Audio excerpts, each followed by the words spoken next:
Just all those final preparations that we do for whether the turnout is 90% or 5%.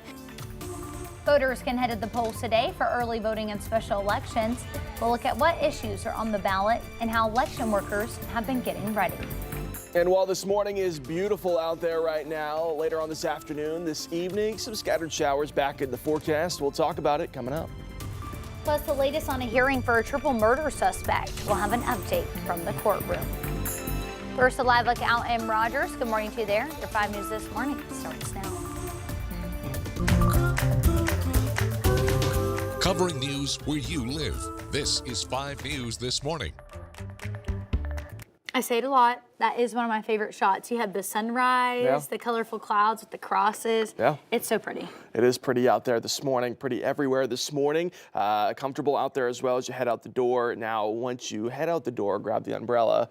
You're saying why? Well, because by the time you're heading home, you may need to use it. Got some rain chances later on today as well. Let's take a look at what we're tracking over the next couple of days. Again, this evening, a few scattered showers, maybe a few isolated thunderstorms here and there, but the overall severe risk remains low for today. Again, over the next several days, we'll be tracking a few rain chances here and there, pretty much targeting those evening hours, Wednesday, Thursday, even into your Friday. Now, the good news is, of course, this weekend, we talked about it yesterday, but if you haven't made those Mother's Day plans just yet, you may want to get going on that because this weekend looks fantastic. I imagine a lot of people are going to be out and about by the time we get to Saturday and Sunday. Current temperatures out there right now, much warmer than what it was yesterday morning. It was a bit chilly yesterday. This morning, at least, we have upper 40s and low 50s across northwest Arkansas. Those mid to upper 50s across the River Valley. From what I've seen so far, beautiful sunrise across the area for today. Northwest Arkansas, the rest of the day today, that cloud coverage building in. Those rain chances picking up by the time we get later on this afternoon and into the evening across the River Valley. Maybe those rain chances arriving a little bit sooner,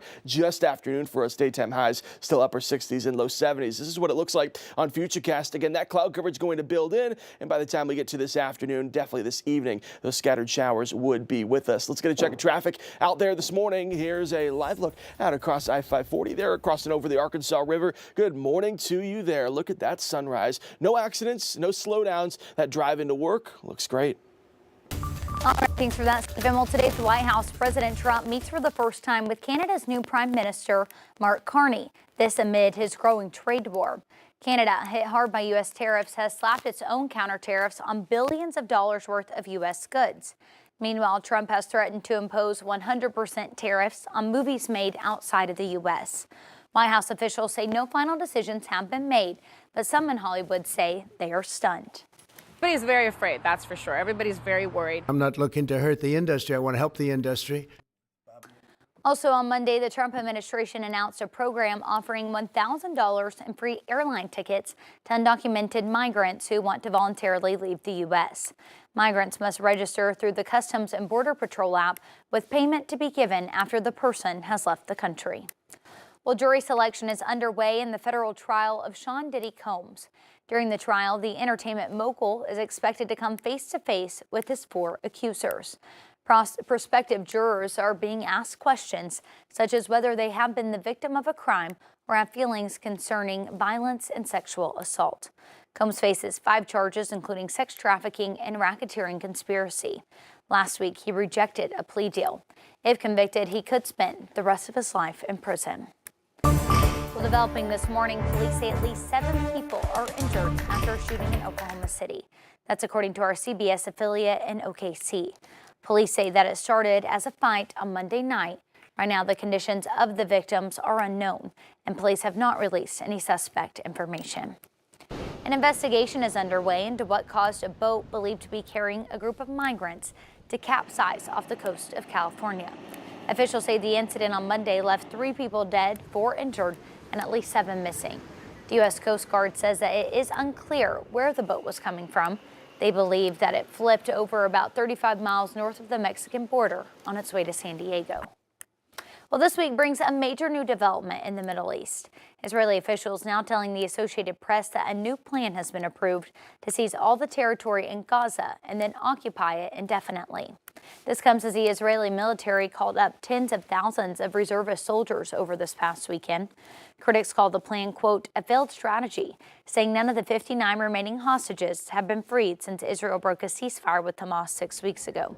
Right now, Israel controls about half of Gaza. Well, all eyes are on the world's cardinals as they prepare for this week's conclave and selection of a new pope. A group of students from St. John's University in New York are studying in Rome and have a front row seat to the outcome. It's like surreal to be in the city, in this environment with everybody just like waiting for the next leader of the Catholic Church, and we're all like really excited to see like what comes about it. On Monday, workers installed curtains on the balcony where the new pontiff will appear. A temporary chimney is in place on the roof of the Sistine Chapel, where cardinals will cast secret ballots. White smoke will eventually signal the election of the next leader for the world's Catholics. 133 cardinals with an average age of 70 are set to start voting tomorrow. They'll need a 2/3 majority to elect a new pope. Well, happening today, local voters will head to the polls for early voting and special elections. In Washington County, election officials are encouraging residents to make their voices heard. On the ballot in the county, school board races and millage proposals in districts like Farmington, Greenland, and Prairie Grove. Some Springdale voters will weigh in on a board seat, but won't see a millage change. Where you vote can depend on what school district and even what county you are in. The Director of Elections says to check your sample ballot and polling site ahead of time by using the state's voter view tool. She also says that workers have been preparing for the special elections for weeks. Our voting equipment has been tested and we know that it counts accurately.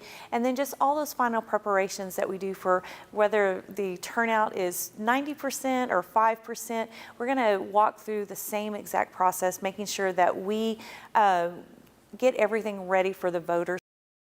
You can cast your ballot for early voting at the Washington County Clerk's office, and Election Day is set for May 13th. 6 polling locations in the county will be open from 7:30 a.m. to 7:30 p.m. One of the closely watched races next Tuesday will be in Fort Smith, where voters are casting ballots on the bond issue to reallocate sales tax money to fund consent decree work. We have a full breakdown of all the changes in the proposal on our website. You can also find details on early voting sites and where polling places will be open on Election Day. Well, now to the latest on a triple murder suspect who was at the center of a multi-state manhunt over the summer. Stacey Lee Drake was in Sequoyah County Court on Monday. Prosecutors say he killed Philip Emerson in Canadian County, then went to Sequoyah County where he shot and killed Tara Underwood and Taylor Sharp at LaFerry's Propane. Dozens of witnesses took to the stand on Monday to talk about the case. With testimony expected to continue today, the judge will then decide if there's enough evidence for the case to go to trial. Well, today, a man charged with first-degree murder is scheduled to have a hearing in Washington County. Adrian Rodriguez is accused of killing Brenda Madriles in July of 23. Police say that they found the victim's body in Rodriguez's home on North Park Oats Drive in Fayetteville. Authorities also say Madriles and Rodriguez were acquaintances. Law enforcement later arrested the suspect in Bibb County, Georgia. According to court documents, Rodriguez had been ordered to complete a mental evaluation. His hearing is set for 1:30 this afternoon. Well, now to the latest at the state capitol. Lawmakers returned there on Monday to formally adjourn the 95th General Assembly. The debate over building a new prison near Charleston also continued. As Rebecca Brown explains, a group of Franklin County residents delivered a letter to the governor's office urging her to reconsider the plans. 10 years from now, we can say, I told you so, but it'll be too late then. We're trying to stop it on the front end. Concerned voices from Franklin County are growing louder. This week, they are making another push to stop a planned multi-million-dollar prison from being built in their community. Most of our citizens are usually for jail expansion or prison expansion. That's never been the issue for a lot of us. A lot of us, the issue is the site. Shannon McChristian is one of many Franklin County residents opposed to the idea. She and others joined State Senator Brian King at the Capitol on Monday. So I'm going to be asking the governor, and I've already asked the Board of Corrections to divert the $75 million back to the Calico Rock expansion for 525 beds. The lawmaker continues to argue there's a better way to lock up those who break the law and hopes the governor will reconsider this approach. It's going to be much more economically better for the taxpayers, be able to address the overcrowding.